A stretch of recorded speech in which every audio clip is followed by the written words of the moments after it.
Hey, what's up guys and welcome back to Anime King 2. And today I'm going to be giving you part 3 of What If Naruto Became the King of the Necromancers. Remember to get this one to 100 likes as usual. Share this to all of your friends in your social media platform. And also guys, stay in tune for the brand new episodes coming over on Anime King and Anime King 3. And remember, if you're new, to go ahead and click that red subscribe button and become part of the Anime King family. And thank you for all for your help and your support. And yeah, you heard that correctly. I indeed have 3 channels: Anime King 2, Anime King 3, which I post what I fun every single day for you guys to enjoy. So go ahead and click that red subscribe button and become part of the Anime King family. And thank you for all for your help and your support. Remember to comment down below and tell me if you're new. I'll be replying talking back to all of you. So yeah, without further ado, what is to begin this new episode? Start the intro.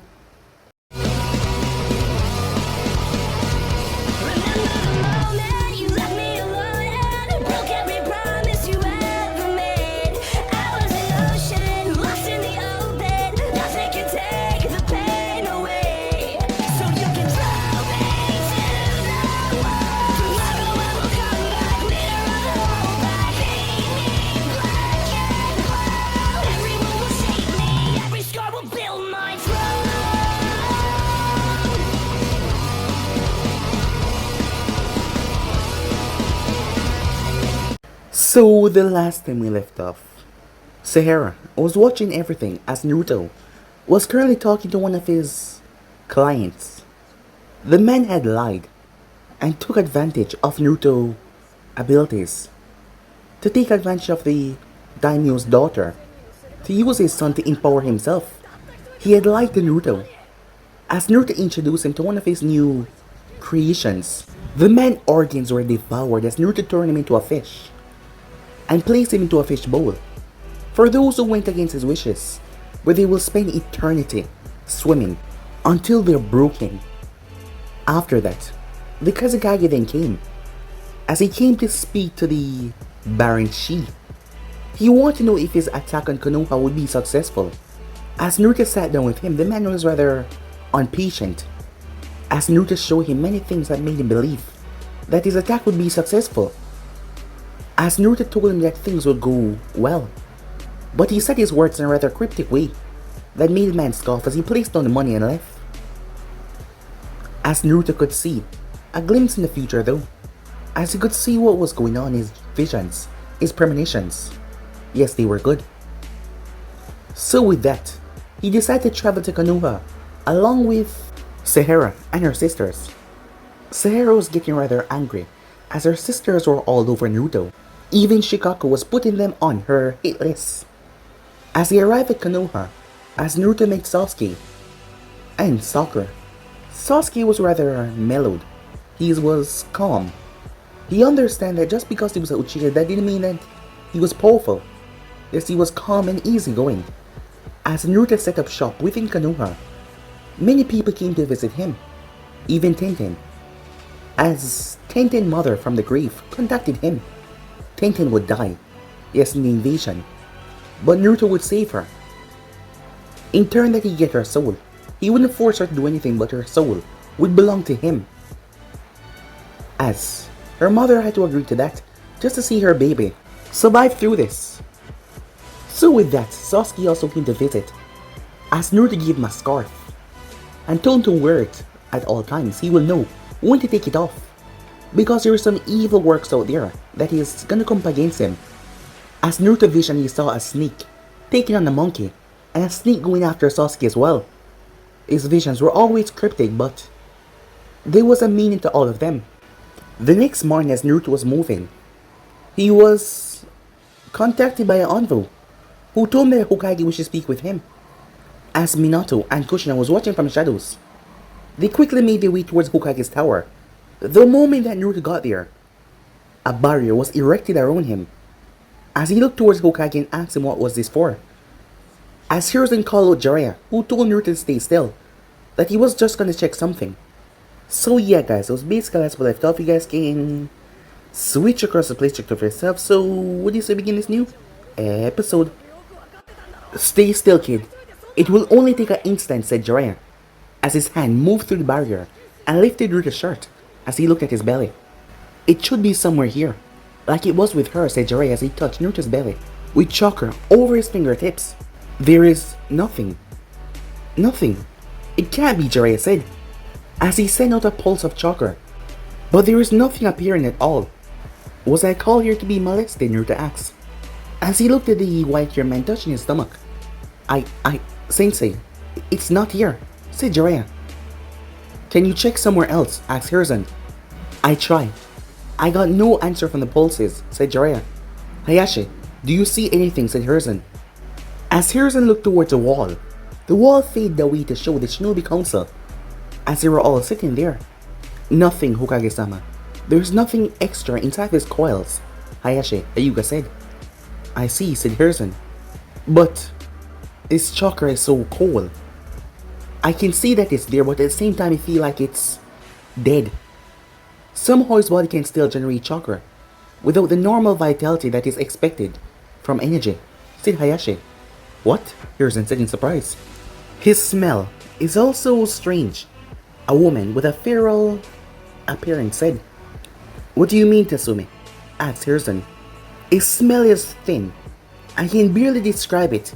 It's like he will barely leave behind a trail. The matriarch of the Inuzaka clan, Tasumi said. She and Hayashi are describing him as the nearest thing to a corpse that someone can find. Even if he looks alive, he lacks what makes someone alive to begin with. A man with a sunglasses said. Yeah, what Shiba said.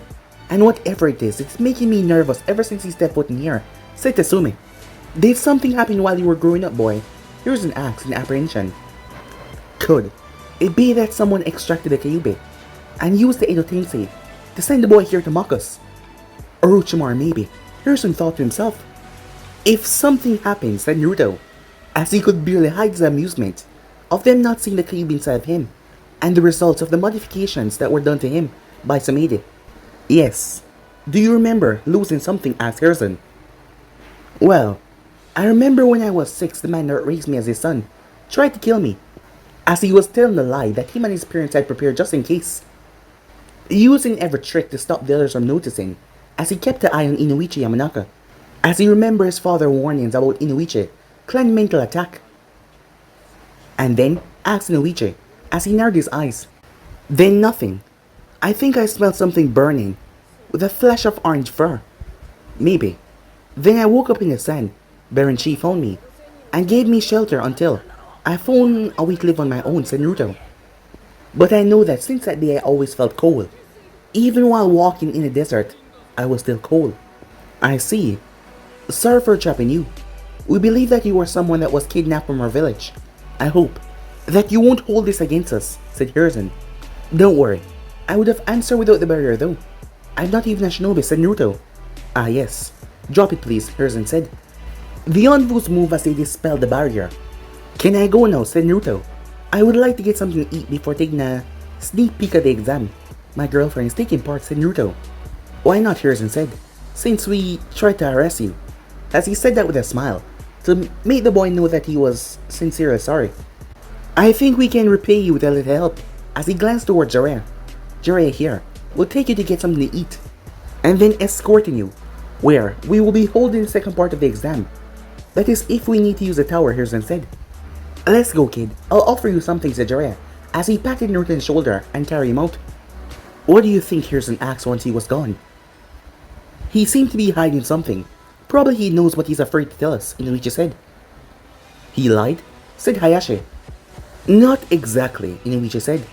While he was withholding details, he spoke the truth, but he did not tell all of it at the same time, said Inoichi. Did you try to enter his mind? Asked Hiruzen. I wanted to, but his chakra is so different from normal. I decided to play it safe and stay outside.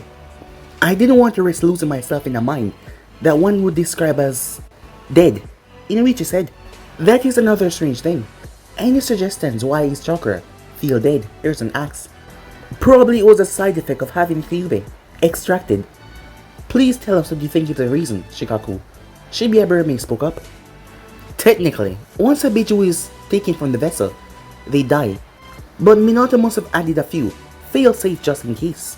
Perhaps those kept the boy alive, but in the cost of his fire, his life force weakening to the point of becoming so cold, it feels like death, said Shikaku. It doesn't make sense or seem possible, Hiruzen said. He always said that he is cold. Is it even possible for a human to live without a soul though? What if, by trying to kill him, that man released the Kyuubi and accidentally removed Naruto's soul along with it? It would make him an empty shell, so he would unable to feel the warmth of being alive, said Choza. We are starting to talk like philosophers here. I just say that he's a shock of the extraction. He doesn't smell like a corpse, nor does he look like one. The poor kid almost died when he was young. We should let him be and just go on with his life. He was not trained like a shinobi. Yes, he has high reserves. But just because of that, we cannot harass him just because he used to contain the fox. He's probably still scared from the knowledge that he had that beast inside of him. He didn't want us to concede him for that. So that is why he was probably keeping the information away from us. Let's just let him be. When the Kyuubi does return, then we can worry. But it's no longer Naruto's problem anymore, said Tsume as she glared at the others. As the poor kid deserved to be left alone. I guess you're right. We should keep him under watch just to make sure nothing happened to him. If I have to say, having him living in the sand is a bit sad. His parents was from this village after all, said Hiruzen. That is also true. A civilian, with chakra reserves of a Jonin. And it's truly strange his condition with the fox left him. A pity, he doesn't want to be a shinobi, as she said, as the others nodded about his words. What about Baron Shi? Any information? Asked Hiruzen. Nothing, Hokage-sama. The branch member I sent there, with the excuse of a meeting, was not able to see through his hood. Kimiko actually reported back that the man was chuckling once she entered, saying that our clan eyes won't work on him, since his friend protects him.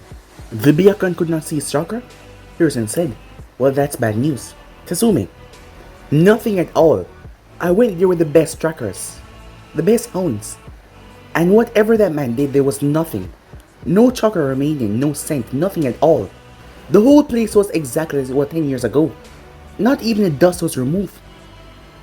As Hiruzen looked towards Shibe, he said, It was unsuccessful, Hokage-sama. The bugs that we had left behind near the shop this morning returned back to us in a box. Someone mummified them. You can mummify a bug? Choza asked in a curious tone. Apparently he could. I asked for a meeting. Once he opened the door, I used my technique, Inoichi said. As he paused. And, said Hiruzen, well, my wife found me this morning, tied up in our flower shop, unconscious. Hey, is it true that you were also naked? Choza said, as a man blushed in embarrassment. There was a note, said that he found my attack funny. That is why he limited his punishment to just sticking that cactus up my rectum, said Inoichi. Huh, I wasn't aware that it was a cactus. I just saw the pot sprouting from your back, said Shibe. You knew? Asked Inoichi. We all knew. We got photos at our doorstep. The message said that he could easily kill you, but he was in a good mood. So for this time he spared you, but any other attack would result in the attacker's death, said Hiruzen. As Inoichi started sobbing in humiliation. The truth was, Inoichi's attack, that Naruto already knew that was coming thanks to Minato, was the exact moment that Sahara was underneath Naruto's decks. And let's just say, with her being there and doing what she was doing, there was absolutely no way that he could be mad at the moment. So he let that one slide, with a slight punishment. Time skip, an hour later, at Ichiraku Ramen. You sure eat a lot, Jiraiya said as he watched the empty bowls pile up in front of the boy. Never eat some this good, said Naruto, as the waitress, Ayam, and her father was struggling to keep up with the boy. Thank you, my boy. Be free to tell your friends about us, more people coming here. It's always accepted, Toki said. Jiraiya-sama. Hokage-sama said that candidates are nearing the forest of death. If the boy needs to be at the tower, you better move. A boar-masked envoy appeared beside Jiraiya and spoke. Ah, perfect. Let's go. If your girlfriend is there, she might like a good luck hug before beginning, said Jiraiya. Okay, but I'll be back later, said Naruto. And we'll be waiting, Ayam said. Not far away. I want some, Kushina said as she whined from the shadows, as the three guards followed behind Naruto. Honey, we're undead now. We can't eat that anymore, said Minato, as he tried to console her. Can't Naruto-chan make my stomach work again? Just for one day, she pleaded. We will ask him later, I promise, he answered. Okay, she said. I cannot work with those two. I am a professional bodyguard, not a babysitter, Veronica said, as she shook her head. Time skip. Force of Death, main entrance. Good. Now that everyone has their scroll, get ready. The second part of the test will begin soon, a woman in a trench coat said, as she was wearing a rather short skirt. In front of a group of Jennings. Huh? Who the hell are you, she asked, as she watched Jiraiya arrive, with Naruto in tow. A late supporter for one of the candidates, uncle, said Jiraiya. Huh? He was permitted access? He's not with a team, uncle said, as she narrowed her eyes at the boy. He's Naruto, Kushina's son. He barely survived an attack that almost killed him at 6. Jiraiya whispered in her ear. Uncle was shocked. The Kyuubi vessel? It was not a surprise that the Kyuubi vessel disappeared. On the night of the sealing, Uncle was one of the few that knew the identity of his mother. The boy's father was unknown to her, so she felt like he was just some hidden bastard who escaped his responsibilities. Not anymore. I'll explain later, Jiraiya says in the conversation. You better. Since you're not in the group, I take it that you're a civilian. Hey, isn't it offensive to force a kunoichi to go around? Undressed Naruto asks. I like to feel free. Why? Like what you see? As she got close to him, to show that she was wearing something under the coat, it was a fishnet suit. Naruto patted her on the shoulder. Sorry, I have a girlfriend already, he said. You sure? At your age, the boys love some extra curve. As she leaned and kissed him on the forehead, as she saw the girl looking at her with anger, so she did to piss her off. Question, said Naruto. How do you keep the trench coat from completely showing off your breasts? I mean, they just cover enough to not be completely open. Oh, simple. I focus chakra right here, she said, as she pointed at the tip of her breasts. It's to keep my trench coat into perfect position, and it's a good chakra control exercise, she said, as she smiled, knowing that that image must have burned into his mind. I'll kill her, said Sahara. For once, her two sisters were not stopping her. My bad, uncle, says she jumped away. As she saw that woman coming over here, she was pissed off. Naruto grabbed Sahara's hand as he calmed her with a deep kiss. You're playing with fire, Uncle, Jiraiya said as he accompanied Naruto inside, using the side entrance. It was still a lot of fun, said Uncle as she gave a thumbs up. Hey, Uncle, mind something to eat? I mean, we have some time before they reach the tower. A woman, in a dress that seemed like it was a lot of bandages that covered her. She had gorgeous red eyes. Really? Night-chan is offering? Uncle said. I didn't mean... You know what? Fine, yeah. I'll pay this time, said Kunai. Awesome. I really like how the day is going. I gotta scare some brats, harass another, and be totally cool. All thing I want today is Orochimaru death, and then... everything will just be perfect. I know. It was a good day for me as well. My whole team passed the written tests, and they're now entering the forest. I just hope things continue like this. It would show what a good sensei I am, said Kurna as she moved her arm on her friend's shoulder, before she paused. Uncle? What's wrong? Asked Uncle. That thing, the seal, wasn't it on your left shoulder? Asked Kurna. Nah, that's the hiki that you gave me last week during your birthday. That shitty seal is over. Uncle paused. What the hell? I know medic, but the skin seemed perfectly clean. There's nothing there, said Kunai. Wait, it should be here, Uncle said, as she didn't understand what was going on. As Uncle ripped off her shirt rather quickly. A few Jonins around them almost lost consciousness. A few of them even fell, as Uncle stripped, not even caring. Uncle, it's not there anymore. Did you finally remove it? But how? I didn't do anything that I usually don't do. Baron Shi, Kunai said. What? What does this have to do with that weirdo? Asked Uncle. Well, last night I went to his shop to ask the fortune about my team and this exam, Kunai said. And, said Uncle, she crossed her arms. What does this have to do with my seal disappearing? Well, before leaving, he told me that a friend of mine would finally lose some weight. I thought that he was talking about Hannah and her diet. Well, I always saw that thing as a weight, Uncle said, as she looked towards Forest of Death. What's wrong? Said Kurnai. Nothing. I just have a question in mind, but I know that later I'll have my answer. I'm pretty sure that seal was there before nearing the forest. You're hiding something, Brat, Uncle said. Time skip, Forest of Death. A pity we cannot tree jump. It would take less time, said Jiraiya, as he did not know that Naruto was engrossed in his own thought. A soul fragment, nice trick. Maybe a good alternative to soul jumping, when you need to come back from death in case something happened to the main body. That was a good little trick if you were not a necromancer. It's just a pity Orochimaru used such a small part of his spirit to do it. I would have liked to extract some more info from it. But knowledge about medic is still good. He did some side research on human body. Quite interesting. If that is all I got from just a tiny speck like that, I can't wait to get my hand on the main source. He's here after all. Hey, are we gonna use that smoke trick that you ninjas do? It's kind of fun going around like that after all, said Naruto. Smoke trick? Oh, you mean the sunshine? Well, yeah. Beats walking there. I just hope that Midarashi woman won't notice the extraction too soon. It will be a pain to explain what I've done, considering that no one else was apparently able to do so, thought Naruto to himself. Meanwhile, with Team 7, that consists of Sakura Haruno, Sasuke Uchiha and Ino Yamanaka, something is wrong here. I can't explain what, but my instincts are going crazy, Ino said. I don't feel at ease either. Do you see something? Sasuke asked. Nothing, Sasuke-kun, Ino said. Me neither. A voice said from behind Sasuke as he leaped away. A man with a grass forehead protector stood there. He chuckled. Nervous, aren't we? Who are you? Said Ino. Oh, just someone to make an offer to the Uchiha heir over here.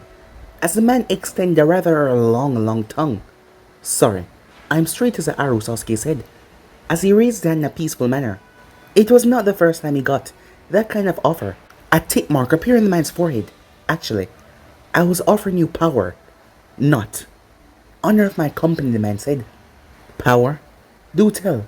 Do I have to play find the Kuna if I say yes? Sasuke asked, as he dropped into a fighting stance. I am starting to find it really annoying that people consider me as a pedophile, the man said, as he released a wave of killing intent. The three kids got paralyzed. Ino clenched her fists, as Sasuke and the others were shaken. It's about how you near people to propose. You flirt too much, Ino said. It's the way I talk, you idiot. The man flashed in front of her. She couldn't even move in time as he kicked her away. Yes, just by your eyes I can tell that you're strong. I can see so much potential in you, Sasuke-kun. Thank you. That's why I train hard, said Sasuke as he threw ninja wire and tied up the man as he jumped back. Fire style! Too slow. The man broke away in mud and appeared behind Sasuke, as his fangs extended as he bit down on the scarf to bite Sasuke in the neck. But electricity surged through the man's veins and fire exploded on him, throwing him away. Sasuke grabbed the scroll that dropped from the man's pocket as the man crashed into a deep crater. Sasuke-kun, Sakura yelled. Grab Ino and run. We need to reach a tower, Sasuke yelled back. The pink-haired girl Sakura picked up Ino and quickly made their way, as Ino could barely move, as that man kick had broke some of her ribs. Sakura-chan, a boy wearing green, landed. Lee, over here, Sasuke said, as he helped Ino stand. What happened? Said Tenten. We were attacked by a strange guy. He did something and we could not move, said Sakura. She was still trembling. Killing intent to paralyze someone. I can see his chakra. He's still alive and really dangerous. A boy with long brown hair and pale eyes said. Can you help us? We won't be able to reach the tower otherwise, said Sasuke. Yush. I shall protect Sakura-chan in my life, said Lee, as he picked Ino up and placed her on his shoulders, given the fact that she could not move with her broken ribs. We are all Konoha Shinobi, and we will help each other, said Lee, as he rushed off to the tower. Let's go before he does something stupid and let us fail, said Neji. Meanwhile, with the mysterious man, as the fire stopped burning, he was able to move his body, as the paralyzing shock wore off. His mouth snapped open as two hands crawled out, before pulling out the entire body. The man panted. What was that? Forcing me to change body. If not for my technique. As he looked back towards his old body that was now ashes, I would have been dead. Whoever created that scarf knew what they were doing. I did not get to give him the curse mark. But it doesn't matter, it's just a minor setback. There's still time, as he quickly left before Onfus could find out who he really was. Time skip. Once the Jennings were all there, they were informed about the fights that would reduce their numbers so it wouldn't be too much in the final exam. Naruto-kun, look, we did it. Kankyu said that she pounced on the boy the moment he reached. Sahara walked over and grabbed her sister and threw her away. Hands off. Come on, said Kankyu. Sharing is caring. Not in my book, said Sahara. Naruto-san, you're here too, Sasuke says, he near the boy. Yep. Your Hokage was kind enough to have Jiraiya-san accompany me here. A Sanin? Why him of all people, said Kiba as he came to a stop. He looked towards Naruto. What the hell are you? He said as he tensed up. Your chakra is so cool, commoner. Why is that, said Neji, as he narrowed his eyes on Naruto as well. The kid has a special illness, Jennings. Leave it at that, said Jiraiya. I can defend myself quite properly, said Naruto. It's alright, Jiraiya, as he stepped forward towards Neji. What do you want, said Neji. You're the one that believes in fate, don't you? Nice to meet you, said Naruto as he reached out to touch him, but Neji grabbed his hand. Neji quickly released him and leaped away. Painful, right? I can keep doing better than that if you continue to be such a rude boy, said Naruto. As Naruto reached for him again. Stay away, said Neji, as he latched out with a Jayugen strike, but a wall of sand rushed forward. Touch him, and mother will have your blood, said Sahara, as she gave Neji a cold, wicked stare. Let's go, Naruto, those weaklings are not worthy of your time. As she used her sand to pull Naruto away. I too shall help you. Master Shi said that you need an extra guard. Like this, Jiraiya-san will be free to continue. It's Konoha duties, said Veronica as she appeared out of nowhere. The truth was, Veronica was tired of hearing Kushina whine about eating ramen, so she left both Kushina and Minato outside the tower. And the added bonus, she will be near her master to protect him. Well, thank you. I guess I better go then, since he's calling me. Call me if you need to go back, kid, said Jiraiya, as he moved towards Hiruzen. What did you do to the Hyuga? Kankyu asked, as they start to walk away. I use a bit of pain inducement. I know how to interact with the pain receptors in the human's body, so the moment I touch his arm, I increase them, said Naruto. Ingenious, said Sahara. I can torture people all hours for all I want, just by a single touch, said Naruto.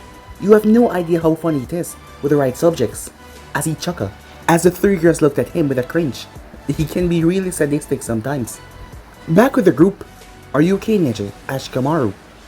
I think I am now. I think I just experienced what would happen if I put my arm in a meat grinder, said Neji, as he clenched his fist and opened it once again. With just a touch, Kiba said. That boy's rather different.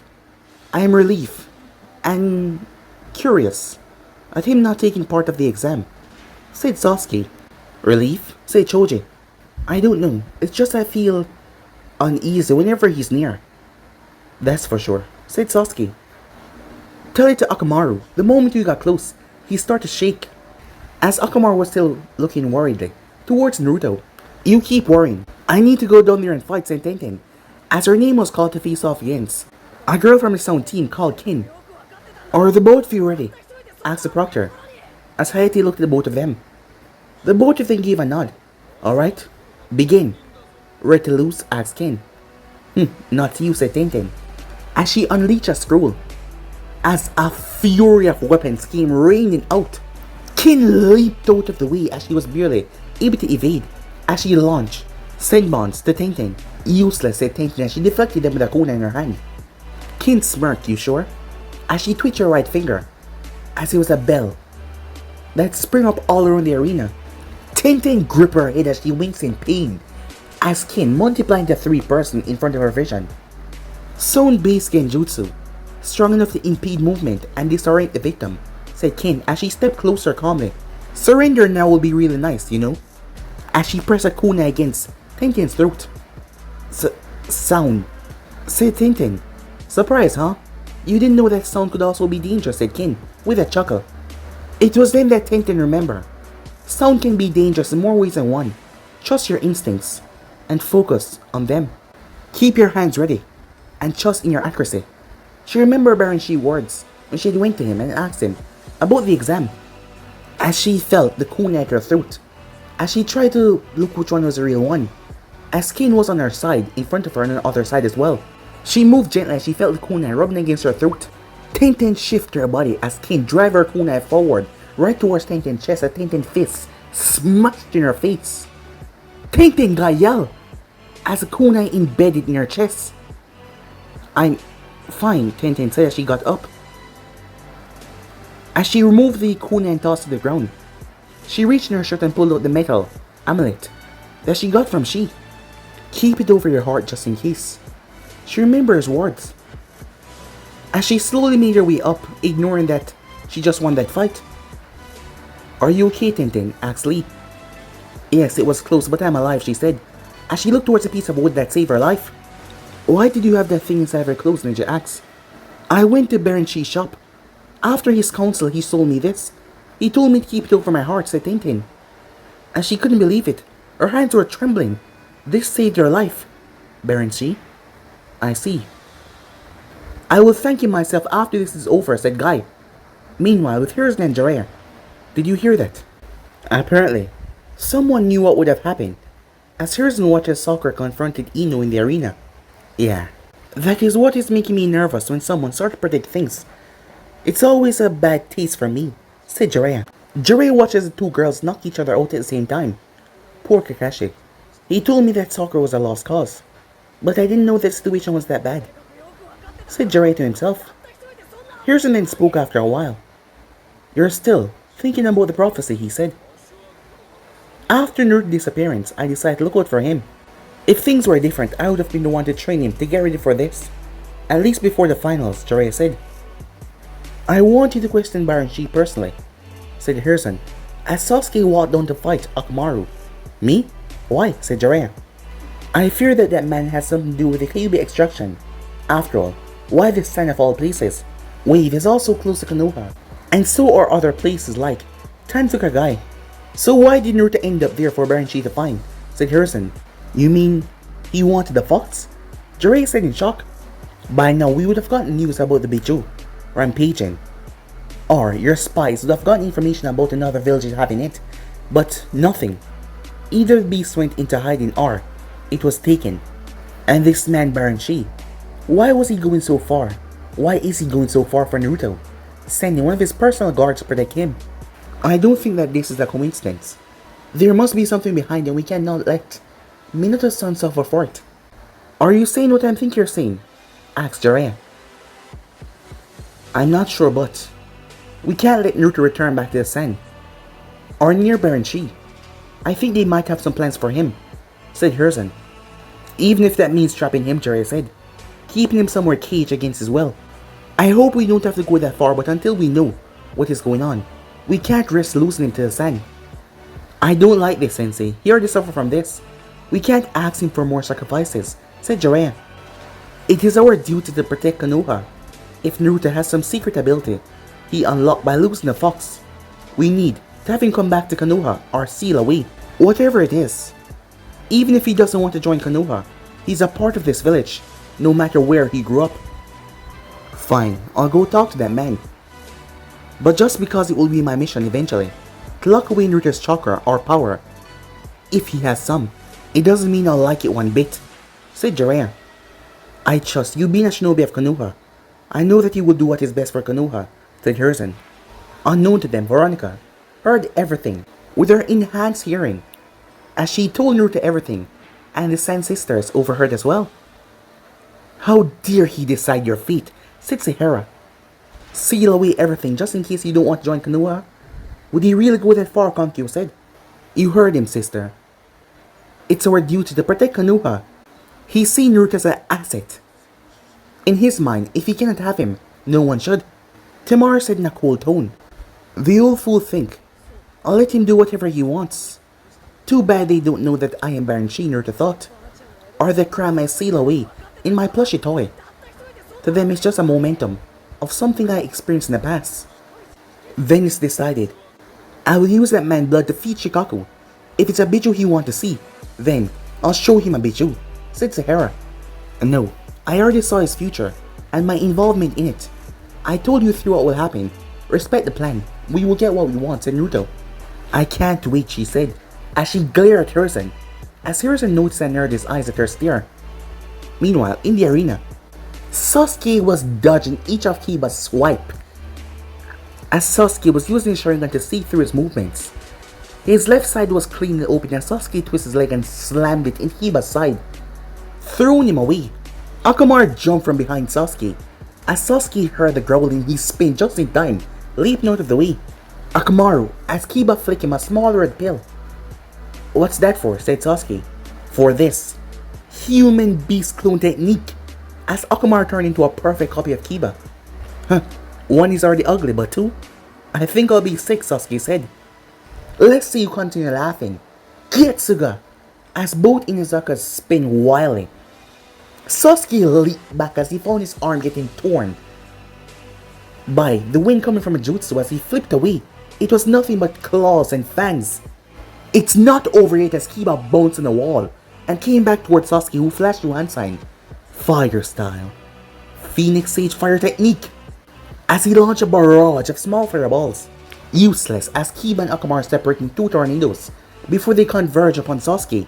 Sasuke slammed a smoke bomb right at his feet as the both of them crashed into it, creating a huger gust. When the smoke cleared, Rookie of the Year or not, I still kicked his ass and Kiba as he watched Sasuke on the ground, immobile.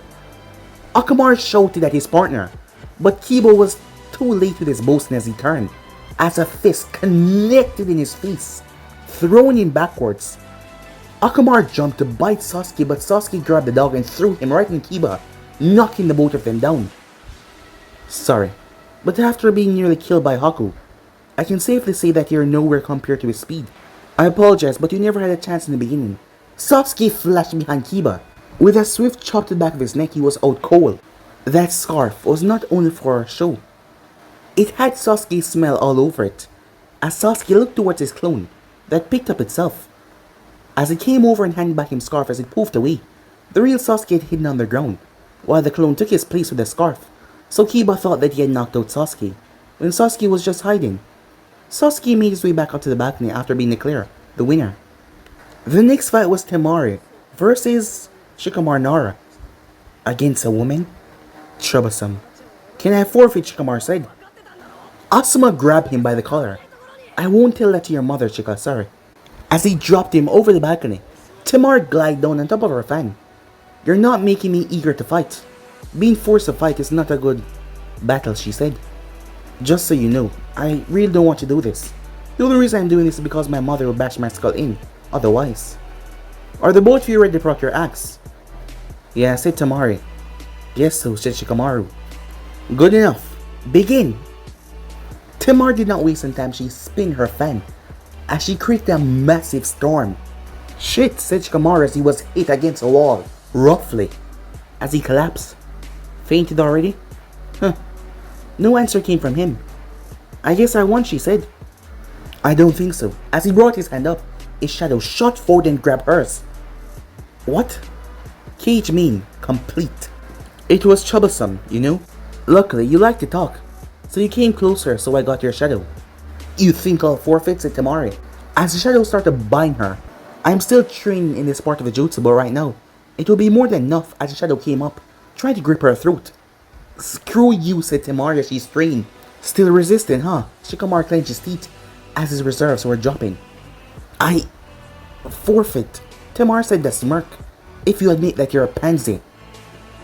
It won't work, making me lose concentration, said Shikamaru. Really? Even if I insult your precious clouds, you won't get angry, she said. What do you mean, he asked. Oh, nothing, it's just, clouds are pretty stupid. Why waste time watching them? She's touching a sore spot, said Choji. Shika hates when someone insults his hobby. I'll have you know that cloud watching is a wonderful hobby. Clouds are a fluffy mass, perfect in every single way. Make rain are just some shadows in a hot day. They will be there to help you relax, he said, as he glared at her. Oh, I see what kind of man you are.